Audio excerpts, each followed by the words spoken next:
Bonjour à tous, bienvenue sur Flash Culture, votre nouvelle émission culturelle. J'ai la chance d'avoir avec moi, pour animer cette émission, l'artiste Zam, que vous connaissez peut-être puisque son nouveau single vient de sortir. Bonjour Zam. Mais bonjour Corinne, c'est moi qui suis honoré, bonjour à tous, d'avoir une ravissante demoiselle comme ça à mes côtés pour présenter cette émission. Alors, j'aime bien préciser qu'aujourd'hui, c'est vraiment un moment historique parce que c'est la première de cette émission.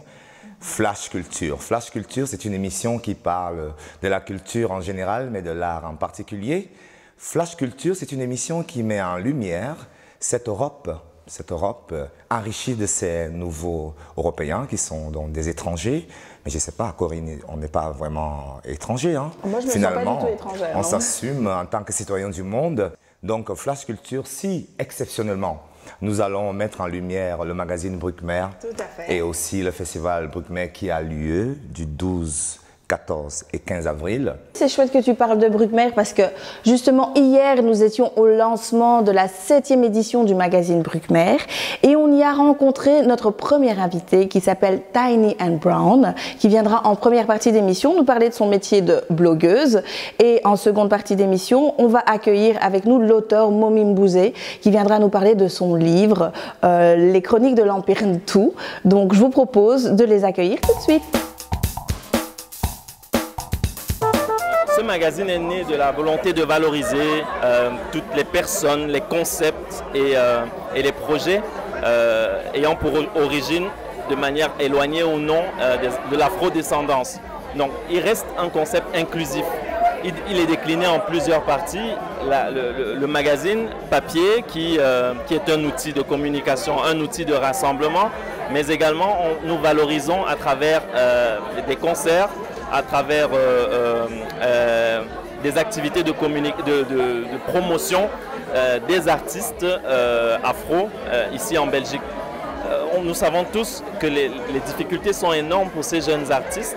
Je ne parlerai pas de discrimination, mais il y a une discrimination déjà à l'égard des jeunes tout simplement, qu'ils soient afro ou non.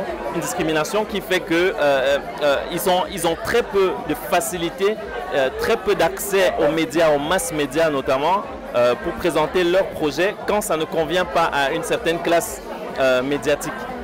Maintenant ici, nous on prend le problème à l'envers, on va les chercher, on va les pousser en avant et à travers ce magazine et le Bruckmer Festival, nous faisons tout pour mettre en œuvre ce projet.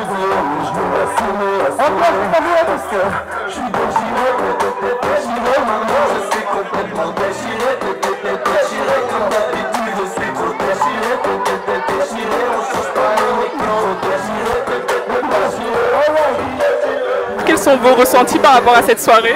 Alors c'était vraiment génial, on a pu découvrir tellement de choses, tellement de talentueux, donc voilà, j'ai vraiment apprécié, c'était vraiment chouette. Et qu'est-ce que ça vous fait d'être dans le magazine en tant que tel? Ça fait super chaud au cœur, j'ai pas encore pu voir la partie où je suis, mais j'ai juste hâte, ma mère elle va encadrer ça, donc ça me fait assez plaisir et je suis vraiment ravie de paraître dans un magazine tel que le Bruckmer. Bruckmer, c'est un magazine que je connais depuis longtemps.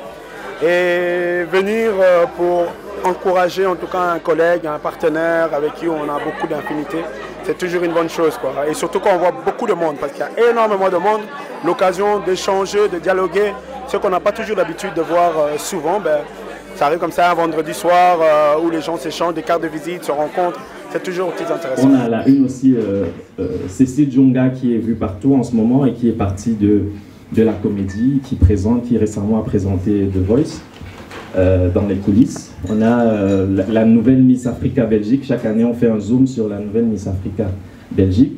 Et donc, il y a intérêt à ce qu'on la connaisse, que toute la communauté belge connaisse ces personnes qui n'apparaissent pas dans les masses médias. Qu'est-ce que ça vous fait d'être dans le magazine Bruckmer pour cette 7e édition? Franchement, ça me fait vraiment plaisir. Enfin, ça concrétise un peu tout ce que je fais parce qu'on fait, mais on ne voit pas forcément les retours. Là, j'ai des gens qui viennent me remercier et je vois que j'influence beaucoup les gens et me voir comme ça sur papier et voir ce que je fais, en fait, ça retrace mon parcours et ça me touche, en fait. Ça me touche. C'est vraiment spécial, c'est une première pour moi. Effectivement, je lance une agence qui s'appelle GL Models. Donc, c'est une agence de mannequins, modèles et hôtesses sur Bruxelles. Comme il l'a dit, on a déjà participé à la Fashion Week de Paris. Chaque année, on participe au Brussels Fashion Days. Donc, le but, c'est vraiment de mettre en avant les jeunes talents, la mode bruxelloise, donc non seulement les mannequins, mais aussi les stylistes. D'ailleurs, on fait un défilé à Tour Taxi samedi prochain. Je fais de la pub, hein, c'est vrai. Donc, je vous invite tous à suivre la page GN Models, vous pouvez suivre et voilà. Alors, le festival, il commence, c'est du 12 au 15 avril. Donc, le 12 avril, nous avons un concert de ZAM qui va faire de l'afro-jazz au Jazz Village, au Music Jazz Village. Ensuite, le 14, on aura un super concert avec plein de jeunes, plein d'artistes qui se mettront en scène dans une salle bruxelloise. Ensuite, le 15, nous aurons la traditionnelle cérémonie des Golden Artistic Awards qui aura lieu au Brussels 44 Center. Le Golden Artistic Award, c'est une cérémonie de récompense des artistes qui est accueillie cette année une fois de plus par la commune de Saint-Josse et le bourgmestre Emir Kier. Oui, hier, j'étais là hier et j'ai vu Gloria, la ravissante Gloria. Tiny and Brown, donc. Tiny and Brown. Yeah. Mais j'aime bien parler aussi de son nom de famille, c'est important de nommer les personnes. Et j'avais très faim, je ne suis pas resté à la soirée, mais j'ai vraiment regretté parce que j'ai vu tous ces jeunes-là qui font vraiment la fierté de l'Afrique et qui se définissent vraiment, je parlais des citoyennetés du monde, je me répète peut-être, mais je me dis c'est vraiment un réseau qu'il faut valoriser. Effectivement, il faut le valoriser. Et on est ici face à un nouveau métier, le métier de blogueuse, le métier de youtubeuse. Donc avant, les grandes marques, les marques de cosmétiques, les marques de vêtements, quand ils devaient faire une campagne publicitaire, eh bien, ils prenaient les canaux que l'on connaît tous, c'est-à-dire la publicité, l'affichage, la télévision. Bien, aujourd'hui, on assiste à un nouveau phénomène. Oui, c'est bluffant. D'ailleurs, je te vois blogueuse. Tu me vois blogueuse? Ça ne dirait pas? Bah écoute, pourquoi pas, mais de quoi je parlerai? Mais tout le monde peut parler de tout. Bah, par exemple, tes cheveux, comment tu fais pour les avoir aussi longs et aussi en bonne santé? Je fais appel à une coiffeuse. Avant de recevoir la ravissante Gloria, je profite pour dire merci à Alessandra Naumowski, qui est la propriétaire de cette galerie, ce cadre magnifique qui nous reçoit pour cette première émission. Donc c'est la Haute Galerie, au 203 rue Haute à 1000 Bruxelles. Eh bien justement, pour apprendre un petit peu à connaître cette galerie, on va lancer tout de suite un petit reportage qui vous explique et qui vous montre ce merveilleux endroit dans lequel nous avons la chance de tourner notre première émission. Bonjour, vous êtes ici au 203 rue Haute, dans le cœur des Marolles. Nous sommes dans notre galerie Haute Galerie. Nous l'avons appelée ainsi car en fait c'est un jeu de mots avec la rue Haute bien sûr, mais aussi haute car nous voulons accueillant. Nous accueillons des artistes ici. Une fois par mois, nous faisons nos propres expositions. Donc nous accueillons nos artistes que nous avons sélectionnés sur des critères bien spécifiques. Et nous avons aussi des artistes en résidence, car nous avons une chambre d'artistes, donc ils peuvent venir ici faire des workshops et pendant un mois exposer leur propre travail. I'm Julia. I'm from China. I'm a painter. Usually I use pigment on raw canvas. And usually I use the pigment from French, Spain and Italy.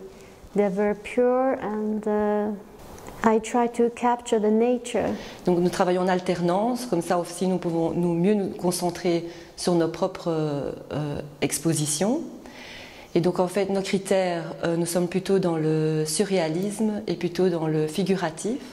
Donc nous aimons beaucoup le travail sur l'humain. Donc ça c'est notre principale base. Nous avons commencé par exemple il y a un an seulement, donc nous sommes une toute jeune galerie. Nous avons commencé en janvier l'année passée avec le dadaïsme. Donc c'était plutôt des artistes de toute gravure, collagistes, peinture et aussi photo. I'm Sandro Del Pistoia, I live in Italy, in Pisa, and I'm in Brussels from 1 week only and start to work in the hotel gallery. I'm a sculptor and I work with the empty space. The empty space is for me the more interesting part of the sculpture. The empty space is for me something more than sculpture or shape, but is also a system to try to think about himself. Et voilà, nous espérons vous voir très prochainement dans notre galerie au 203 rue Haute. Vous pouvez aussi consulter notre site www.hautegalerie.com. Donc pour la petite histoire, hier donc je suis à ce fameux lancement de magazine et donc on doit prendre plein de photos, il y a beaucoup de monde autour de nous et je ne sais pas comment poser. Ben, ça tombe super bien puisque j'ai Gloria qui est là et qui me donne quelques conseils pour poser comme une star hein, devant les paparazzi. Gloria, bonjour. Bonjour. Merci d'avoir accepté notre invitation. Avec plaisir. Tu vas bien? Très bien. Super. Ben, Zam, je te présente donc Gloria, ma petite trouvaille. Elle est ravissante. J'adore ta veste. Merci. Et j'ai vu, en fait, figure-toi que je suis devenu fan. J'ai entendu parler de toi et je suis allé regarder sur YouTube. Tu fais partie de cette nouvelle génération de stars avant-gardistes. Je n'ai pas peur de le dire. Et ce qui est spécial dans ce que tu dis, c'est qu'à un moment donné, tu fais, si ça ne va pas, ça va aller. Et tu ne te rends pas compte. Ma première question, c'est ça. Est-ce que tu te rends compte à quel point ce que tu fais a un impact par rapport aux personnes qui te regardent, a un impact social au niveau de l'éthique d'ailleurs? Eh bien, au départ, non, en fait. Mais c'est à force d'entendre les feedbacks des gens, de rencontrer des gens en rue, etc., que je me rends compte, en fait, de l'impact que j'ai. Et c'est assez spécial et c'est assez, voilà, ça flatte quand même beaucoup et voilà. Ah ben donc tu es une responsable. Oui, je suis très responsable de... Une responsable de donner du bonheur aux gens parce que ce petit geste que tu fais juste à côté de la caméra comme ça, eh ben, ça peut mettre les gens vraiment de bonne humeur. C'est génial. Alors j'ai une autre question parce que quand on voit les blogueuses, je vois aussi des blogueuses qui sont, je ne sais pas si je peux appeler ça blogueuses, les clasheuses. Que penses-tu des clasheuses? Alors, voilà, tout le monde veut son argent, il faut se le dire, voilà. YouTube, c'est vraiment une plateforme où on peut se faire beaucoup d'argent et ce qui fonctionne vraiment beaucoup, ben, c'est les clashs. Voilà, il y a vraiment un sujet assez particulier où on peut se faire beaucoup de visibilité, etc. Je ne suis pas vraiment sur ce terrain-là, mais voilà, moi je fais ce que j'ai à faire et je ne me compare pas tellement à ce qu'il y a sur YouTube. Et puis voilà, quoi, je suis là pour une raison en particulière et je reste là-dessus. Et tu ne les juges pas? Pas du tout. Je n'ai pas le temps pour ça. Tu les comprends? Je les comprends. D'accord. Est-ce que tu penses que ce que tu fais, tu considères cela comme un métier? Oui, quand même, parce que non seulement je suis rémunérée, mais je me lève voilà, comme tout le monde le matin, je travaille comme tout le monde, et encore parce que voilà, je travaille, on va dire, je fais de longues journées, donc voilà, je ne m'arrête juste pas. Donc oui, je considère ça comme un métier. Je suppose que c'est beaucoup de travail. Quand on voit cette émission, j'ai vu un peu le montage et tout, c'est toi qui fais tout ce montage? Je fais absolument tout, oui. Bonne les filles! I'ma be happy, I'ma be good, you better believe it, I'ma be happy, I'ma be good. Get that understood. Alors j'espère que vous allez bien, ça ne va pas ça. Allez. Alors aujourd'hui je vais vous faire une rapide petite revue de ce fond de teint de chez Clinique, donc le Even Better Glow. Alors franchement inutile de le mentionner, vous me connaissez, un ACC, ami certifié et confirmé, je dirais rien que la vérité. Et donc voilà, j'espère que ça vous fera plaisir, en tout cas si vous cherchez un nouveau fond de teint, j'espère que ça vous plaira bien. Je vais l'essayer sans highlight, avec highlight. Et donc voilà, restez connectés jusqu'à la fin de la vidéo. C'est vraiment un phénomène qui prend de l'ampleur. On voit de plus en plus de blogueuses, de youtubeuses. Bientôt nos enfants nous diront plus tard, moi je veux être youtubeur ou youtubeuse. Et on se demande vraiment si c'est un métier qui paye aussi bien qu'un métier classique. Enfin, après vous me direz qu'il y a différents salaires selon les métiers, mais est-ce que vraiment on peut vivre que de ça? Alors, que de YouTube, disons que c'est correct, ce qu'on reçoit, c'est vraiment correct. Après, si on veut vraiment beaucoup gagner, il faut absolument qu'il y ait des partenariats à côté, c'est ce qui paye réellement en fait. Et ces partenariats, ils se font à quel niveau? Parce que moi j'entends souvent, mais voilà, vous allez m'éclairer, j'entends souvent que les partenariats vous envoient, les partenaires vous envoient des vêtements, des parfums, des maquillages, etc. justement pour avoir une mise en avant lors de vos vidéos. Mais est-ce que justement, est-ce qu'il y a d'autres partenariats qui vous payent réellement? Ah ben oui, mais après il faut savoir qu'on peut avoir un partenariat avec tout et n'importe quoi, enfin avec n'importe qui et n'importe quoi. Mais la publicité aussi, je suppose. Oui, bien sûr. On peut se retrouver par exemple chez L'Oréal et on peut se retrouver à, je sais pas, chez un mécanicien en train de faire je ne sais quoi. C'est vraiment partout. On peut collaborer avec tout le monde. Mais comment on fait justement pour avoir 88 000 abonnés? Alors, ça ne se fait pas du jour au lendemain. Sur combien d'années ça s'est fait? Alors, 3 ans et demi, là, oui, voilà, 3 ans et demi quand même. Il y a des personnes qui percent un peu plus vite, ça existe aussi. Des personnes qui viennent aller sur la plateforme, voilà, et en 3 mois, elles ont... Oui, c'est parce qu'ils ont fait un sextape et puis ça fait un buzz. Non, il y a des gens qui cherchent le buzz comme ça, non, franchement. Et puis, vous avez commencé, tu as commencé il y a 3 ans, je vais te tutoyer. Je vais continuer à te tutoyer. Mais tu avais quel âge? Donc, tu avais quoi, 15 ans? 16, 17 ans. Ah oui. Non, même pas 20 ans, je pense. Moi, en tout cas, je me suis un petit peu renseignée quand même avant de faire l'émission. Et je sais que tu as 22 ans. 23 maintenant, tu as fêté ton anniversaire, donc? Oui, en septembre. Ah oui, donc effectivement, ça fait un petit temps. Moi, j'ai eu 22 ans, je suis désolée. Et donc, tu as commencé très jeune, en fait, finalement. Comment est-ce qu'à cet âge-là, on a l'assurance de se dire, eh bien, je vais me mettre devant une caméra et je vais parler à des dizaines de milliers de personnes? Alors à la base, je voulais faire de la photographie, vraiment pas de vidéos sur YouTube ni quoi que ce soit, mais à force qu'on me demande chaque fois, oui Gloria, où est-ce que tu as acheté ci, où est-ce que tu as acheté ça, comment tu fais tes cheveux, comment... Là, je me suis dit, ah bah pourquoi pas tout simplement me lancer sur YouTube. J'ai commencé à filmer parce que je me cherchais vraiment un passe-temps. Et voilà, ça a pris tout simplement, les gens ont kiffé ma personnalité. Et ça s'est partagé et c'est vraiment comme ça que j'ai construit, que j'ai réussi à construire ma communauté. Moi, je suis fan. Moi, tu peux compter une nouvelle personne. Ça fait 82 000. Alors là, tu dis dans la première vidéo, il y a ta maman qui crie, ça m'a fait rigoler ça. Et justement, que pensent les parents? Alors, ma mère, elle adore, tout simplement. Ma mère, elle adore, elle veut être devant la caméra. Aussi, elle a adoré dès le début. Oui, elle a adoré dès le départ parce qu'elle voyait vraiment que je mettais tout mon être là-dedans. Elle s'est dit oui, pourquoi pas, voilà, Gloria, elle a une nouvelle passion, voilà, tout simplement. Après, c'est vrai que des fois, voilà, c'est un peu difficile, on va dire ça comme ça, parce que ça commence à demander beaucoup plus d'argent, ça commence à demander beaucoup de temps. Etc. Demander de l'argent, dans quel sens l'argent? L'équipement, etc., c'est vraiment beaucoup d'argent. Et même quand on veut parler par exemple de mode ou quoi que ce soit, il faut absolument acheter des vêtements pour montrer, etc. Donc ça demande beaucoup d'argent, etc. Mais maintenant, elle me laisse faire, quoi, parce qu'elle sait très bien que ça fonctionne et puis que j'adore ce que je fais et que je ne peux juste pas laisser ça. Donc tu ne t'imaginerais pas faire autre chose? Ah non, enfin pas pour l'instant. Pas pour l'instant. Tant que ça marche, tu continues. Voilà. Est-ce que tu défends une idéologie ou qu'est-ce que tu peux dire aux gens? Parce que derrière toute action, je pense qu'il y a un message. Quel est fondamentalement le message que tu défends? Alors, je ne sais pas si vous avez pu voir sur ma chaîne, j'ai cette partie Tiny Impact. Donc, en gros, je m'occupe, on va dire, de tout ce qui est mental. Donc, oui, voilà. Donc, tout ce qui est mental ou alors spiritualité, etc., ça va beaucoup plus loin que tout ce qui est physique. Donc, voilà, je peux avoir de nombreux messages, etc., de petites filles qui demandent des conseils, etc. Donc, voilà, c'est là que je vois que je fais un réel boulot, quoi. Donc, je défends, en gros, la beauté intérieure et la beauté extérieure. Les deux, en même temps, ça va ensemble. Voilà. C'est un truc de dingue, mais bon, voilà, je vous partage mon expérience, c'est pour ça que je fais cette vidéo là. Alors Gloria, tu avais dit que tu porterais plus de perruque, c'est absolument pas ce que j'ai dit. Mais je veux qu'on me voit plus avec mes cheveux naturels qu'avec les perruques, etc. Parce que c'est pas moi en fait. Je vais en porter de temps en temps, je vais en porter de temps en temps, je vais en porter de temps en temps.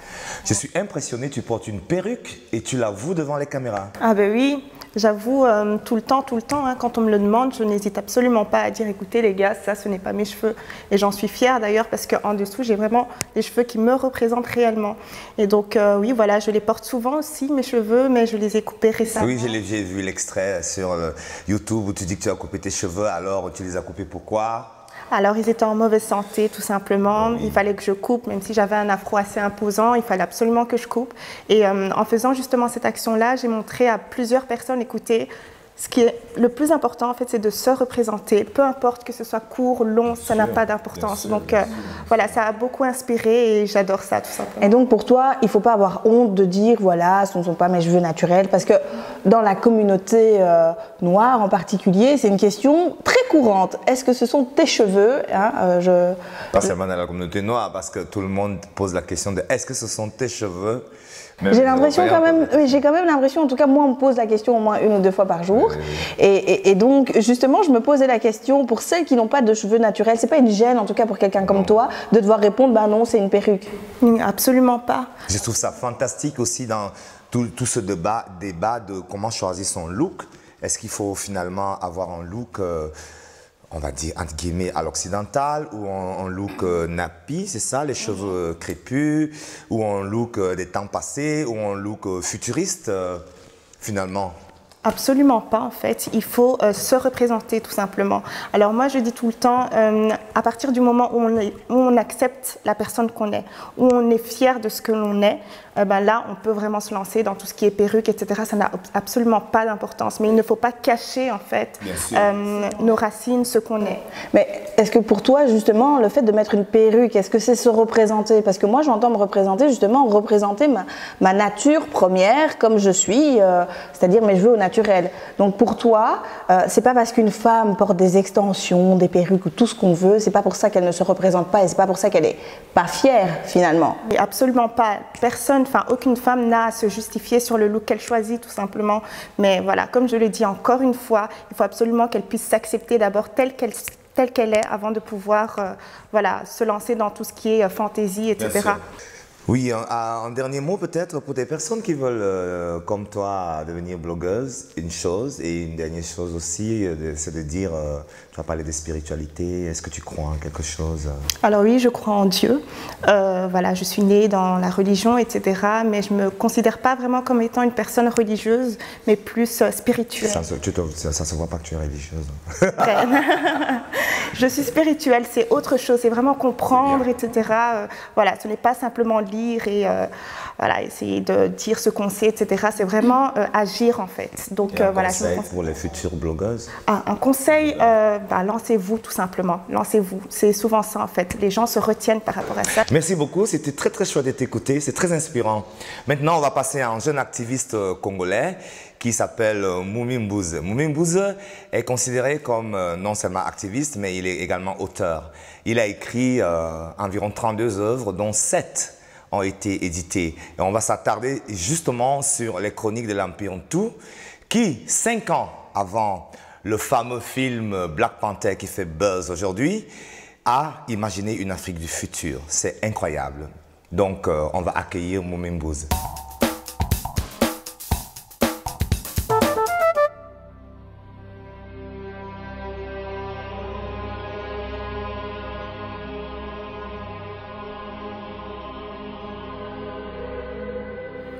Quatre astres descendirent du ciel, et l'un d'eux apporta la désolation sur la terre des hommes. Cet astre rebelle sera vaincu, mais sa semence maléfique, originelle, avait déjà souillé le sol, la nature et les hommes. Il se passera quelques siècles, puis 4 arbres sortiront de terre et apporteront à leur tour la désolation. Ils seront les fils bien-aimés d'hommes puissants, dont ils mettront fin au règne. Puis, ils s'en prendront au grand arbre majestueux de la forêt de Zande. Mais ils ne parviendront pas à le faire tomber. Voilà, Corinne, Gloria, je vous présente le phénomène. Alors, il se considère lui-même comme faisant partie de la génération éduquée. Il est aussi conscient qu'il doit restituer, n'est-ce pas, ce que les ancêtres ont donné, j'ai envie de faire, comme dans le film Black Panther. Et il dit également, je suis la raison pour laquelle mes ancêtres ont existé. Il dit, un tout ne meurt jamais. Exactement. Pourquoi? Parce qu'il y a toujours une transmission entre ceux qui ont été et ceux qui viennent après. C'est très très important que le fil de la transmission ne soit jamais rompu. Donc un tout ne meurt jamais parce qu'il transmet ce qu'il a été, ce qu'il a reçu à ceux qui viennent après lui. Voilà, je te le livre. Merci, merci de me le livrer. Bonjour Monsieur Mbouze. Bonjour. Très heureuse de vous accueillir sur ce plateau. Carrément. Alors moi, pour préparer l'émission, donc forcément, j'ai été faire quelques petites recherches et donc j'ai été sur votre blog. Et j'y ai découvert plusieurs choses intéressantes, notamment, donc, vous vous définissez comme Congolais, activiste et auteur. On comprend pourquoi auteur, puisque vous avez écrit plusieurs livres. Mais donc, vous vous définissez tout d'abord comme Congolais. Et alors, je cite ce que j'ai trouvé sur votre blog. Vous résumez votre caractère, en tout cas, vous résumez votre caractère par cette phrase, par votre nom, pardon. Ataye Mieko Momi, qui en langue ngombe, veut dire l'homme qui ne renonce jamais jusqu'à trouver la solution la plus satisfaisante pour lui. Ça résume vraiment votre caractère? Ça résume vraiment mon caractère et je trouve que c'est très inspirant, en sachant que mon père m'a donné ce nom lorsque je suis né. Et savoir que ce nom me correspond maintenant actuellement, c'est pour ça que je dis qu'il y a une transmission entre ceux qui ont été et ceux qui viennent après nous. Et ça me résume beaucoup parce que je sais que ce sont des batailles que nous menons chaque jour et qu'on se doit de remporter ces batailles les unes après les autres et transmettre le flambeau. Du coup, il ne faut jamais renoncer. Et tu es conscient que là, tu parles de la dette de reconnaissance en tant que fils, parce qu'il faut avoir une dette de reconnaissance. Tu approfondis ça, tu es conscient que... Tout à fait. Je suis très reconnaissant vis-à-vis de mon père, de ma mère et de ceux qui ont été avant eux. Même d'autres personnes, des contemporains actuellement, des jeunes, moins jeunes, qui ont quelque part fait ce que je suis aujourd'hui. Parce que c'est vraiment toute une histoire en fait. Ma vie, c'est vraiment toute une histoire où je suis arrivé au monde et des personnes, les unes après les autres, m'ont transmis quelque chose. Et c'est à mon tour, c'est un travail que je dois faire aussi de pouvoir transmettre à d'autres. Donc, très reconnaissant vis-à-vis de ces personnes-là. Mais tu te considères d'abord comme un Africain ou juste comme un citoyen du monde? Disons que je ne vais pas mentir à ce niveau-là. Je me considère comme un Africain parce que ma culture, mes racines, mes origines, mon être intérieur, le tout en moi est africain. Il est bantou, il est kamite, comme pourraient dire certains. C'est vraiment en fait ma culture, mes racines. Oui, c'est très beau. Et vous vous définissez également en tant qu'activiste. Et j'ai lu sur votre blog, je suis de ces activistes panafricains qui se disent « Que vais-je dire à mes enfants lorsque devenus adultes ?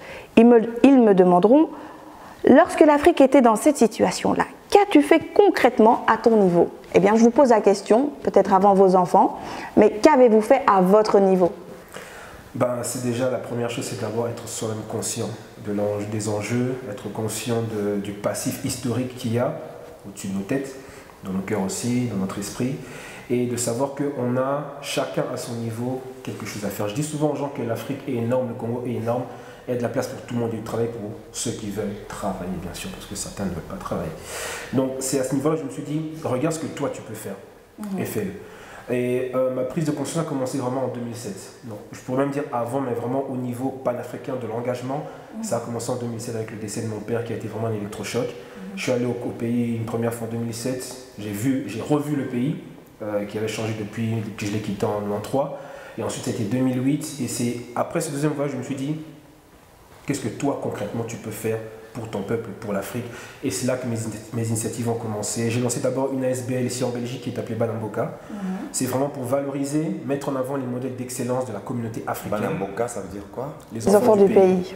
Le pays de congolaise. Je suis congolaise. Ouais. Je suis congolaise. Mais le pays vraiment dans le terme africain, dans le sens africain du terme, c'est vraiment pour dire que nous, les enfants du pays, nous devons mettre en avant ce que nous avons de positif, de bien, d'excellent.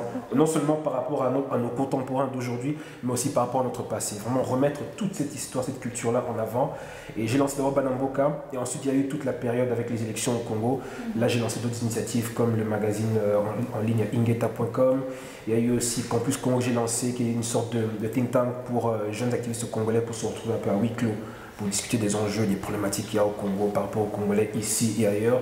Et il y a eu plusieurs initiatives comme ça qui sont enchaînées, et comme dernièrement un parti politique est né ici en Belgique qui justement permet aux Africains de pouvoir faire peser leur voix, d'apporter leurs revendications, de pouvoir les porter le plus loin possible. Donc ça a vraiment été tout un cheminement où je me suis dit, tu dois commencer quelque part, mettre tes jalons petit à petit et faire ce que tu peux vraiment faire pour marquer ton temps. Mais justement, vous dites lors d'une interview que vous pensez que chacun doit être son propre messie, miracle et sauveur providentiel. Chacun doit prendre part à la construction de l'édifice appelé Renaissance africaine qu'il reviendra à nos enfants d'achever et d'admirer. C'est tout à fait en lien avec ce que vous venez de dire finalement. Tout à fait, tout à fait, parce que je pense que le péché de certains de nous, je ne vais pas dire nos aînés, pas tous forcément, c'est d'avoir transmis cette idéologie d'attendre un sauveur, un messie, une personne qui viendra pour guider le peuple, un peu comme un certain Moïse et autres. Donc là, non, je dis clairement que c'était la période avant. Ça ne sert à rien de jouer d'attendre un Lumumba, un Sankara qui puisse naître pour dire « Allez, le peuple, on va dans telle direction ». Non, c'est à chacun de se dire « À mon niveau, je peux être un leader ». Porter une revendication, porter un message, porter une initiative pour permettre au peuple d'avancer. Et c'est au fait une autre stratégie qui permettra aux peuples africains de ne plus retomber dans le même travers qu'on a eu auparavant. Parce qu'auparavant, il a suffi d'abattre un Lumumba, un Sankara et puis tout le monde était à terre. Là, on a besoin de 20 millions de Lumumba, de 6 millions de Sankara, autant de Kwame Nkrumah pour que on ne puisse plus tomber dans le même travers et faire avancer justement l'Afrique et avoir demain les États-Unis d'Afrique. Wow, magnifique. Moi, je dirais plutôt que tu es aussi philosophe hein, quand je t'entends parler. Mais j'ai un petit hic, tu vas peut-être m'éclairer sur ça par rapport au mot panafricanisme. Est-ce que ce n'est pas quelque chose qui renferme l'Afrique au lieu de l'ouvrir?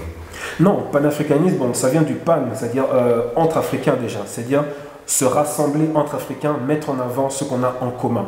Je fais souvent la distinction entre deux types de panafricanisme. Le panafricanisme culturel, en tout cas celui des peuples, et le panafricanisme politique, celui des chefs d'État. Celui des chefs d'État qui consiste à dire, allez, je fais ceci, cela, et les gens vont dire, ah waouh, c'est super, ça renforce l'unité africaine, or que c'est un agenda purement politique. Et puis il y a le panafricanisme des peuples, de se dire que tel peuple qui est du Cameroun, tel peuple qui est du Congo partagent un héritage, un patrimoine commun, et ils font les choses ensemble, se soutiennent.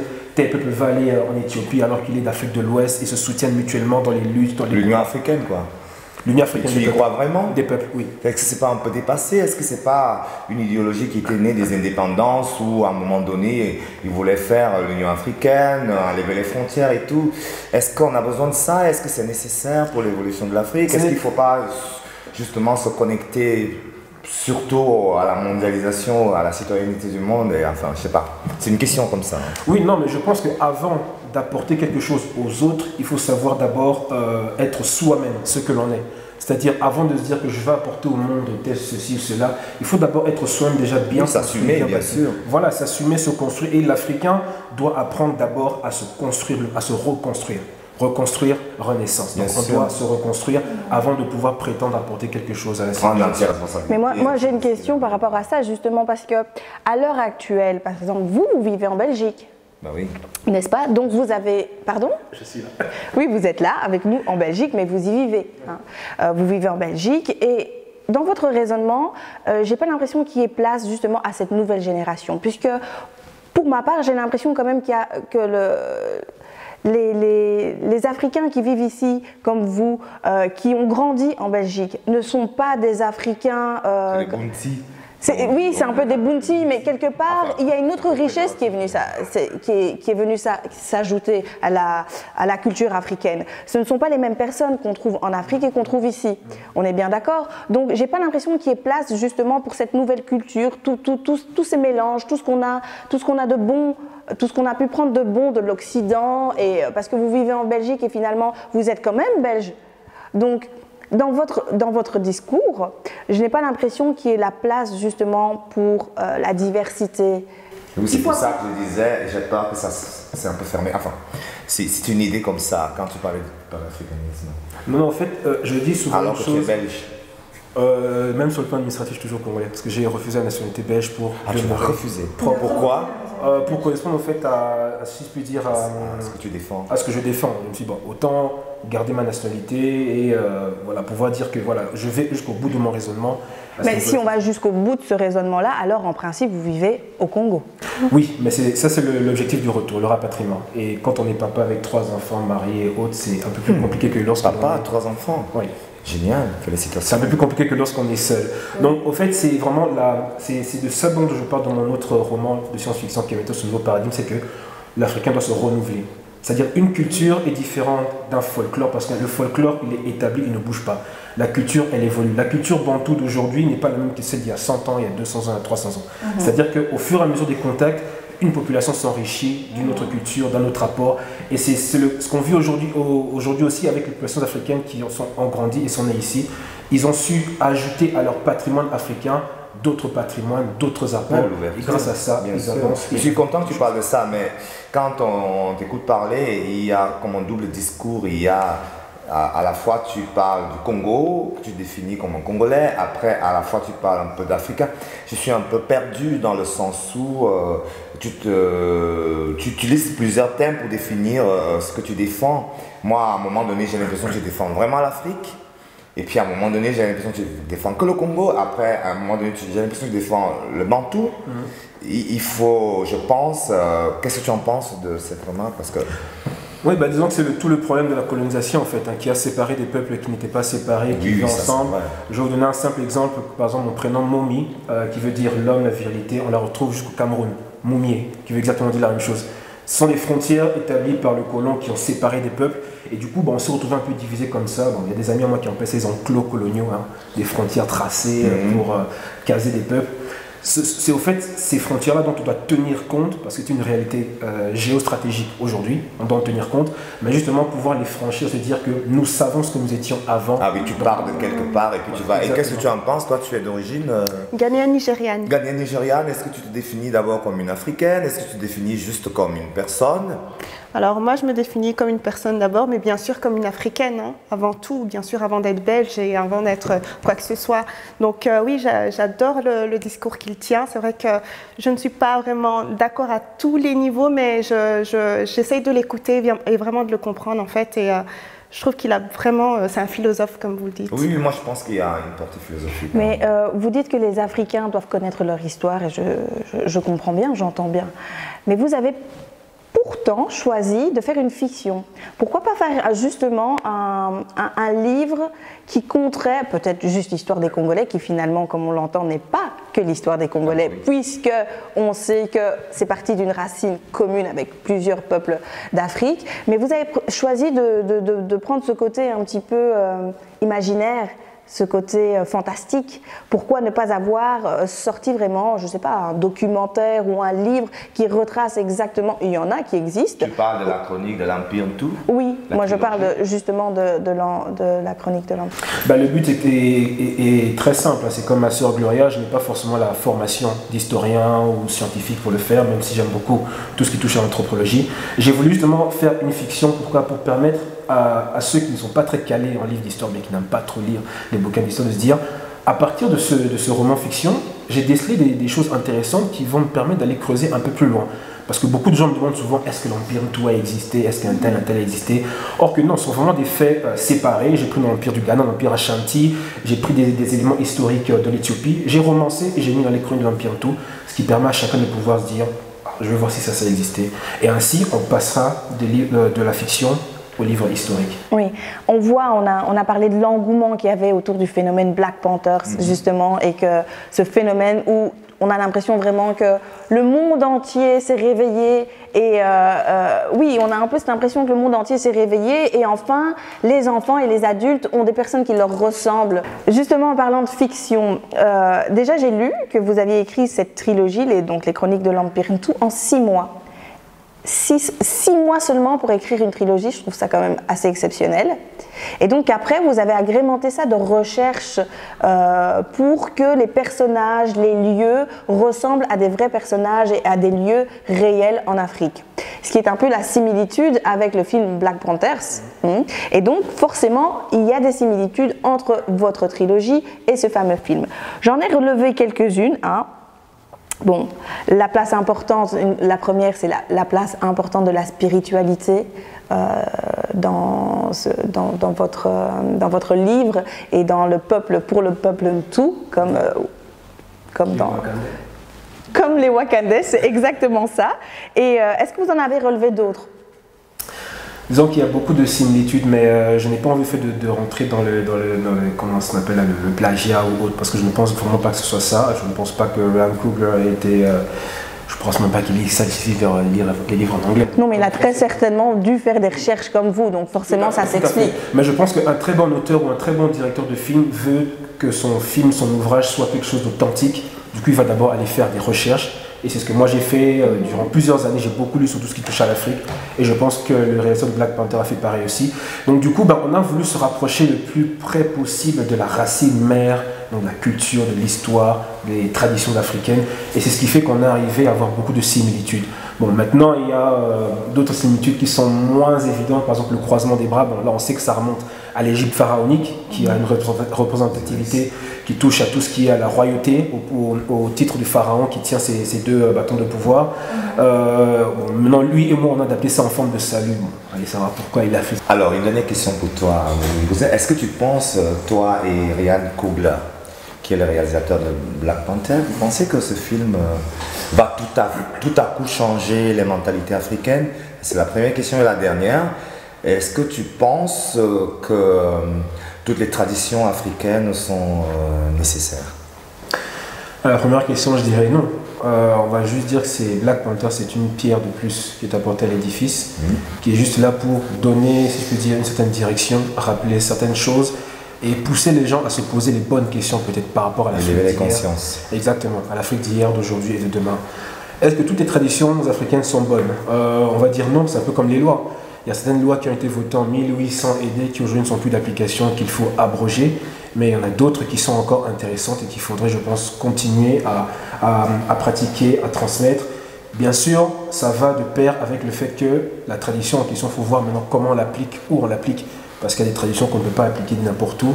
Il y en a certaines qui sont peut-être bonnes uniquement pour un territoire bien précis en Afrique et pas n'importe où non. C'est tout un débat au fait qu'il doit y avoir, mais entre Africains. Il ne faut pas qu'il y ait une certaine, parasitage extérieur pour dire faites ceci, faites pas cela, enlevez ci. Non, il faut vraiment un débat. Il ne faut pas infantiliser, voilà. Il faut vraiment est-ce que tu penses que l'Afrique respecte les droits de l'homme? L'Afrique, c'est un grand mot. On parle de qui quand on dit l'Afrique? On parle des États, on parle des... En général, la culture africaine, est-ce que les femmes sont respectées? Est-ce qu'il y a des femmes qui sont excisées dans certaines cultures? Il y a tout ce qu'on connaît aujourd'hui au Congo par rapport au viol et ainsi de suite. Est-ce que l'Afrique respecte les droits de l'homme et la dignité de la vie? Je pense que d'abord, c'est d'abord une question de l'individu. Comment est-ce que l'individu voit l'autre? Comment est-ce que l'individu applique les lois? Et surtout, comment est-ce que l'individu voit l'ensemble du groupe? Beaucoup aujourd'hui ont cessé d'être nous et sont devenus moi. Alors que dans le Ubuntu, qui est, si je puis dire, une des racines les plus importantes de la culture africaine, qui dit que je suis parce que nous sommes, beaucoup ont cessé d'être nous, ils sont devenus je. Et du coup, ils appliquent les lois, ils font les choses en fonction de je et pas de nous. Et du coup, on a des pratiques parfois très cruelles vis-à-vis des femmes, des hommes et des autres. Mais j'aimerais toujours rappeler que de tout temps, les Africains se sont toujours levés et ont combattu. Par exemple, l'esclavage, bien avant l'arrivée des Européens, ils ont combattu le colonialisme, ils ont combattu... Aujourd'hui encore, certains combattent, comme le docteur Mukwege, à qui je rends hommage, combattent par exemple le viol contre les femmes.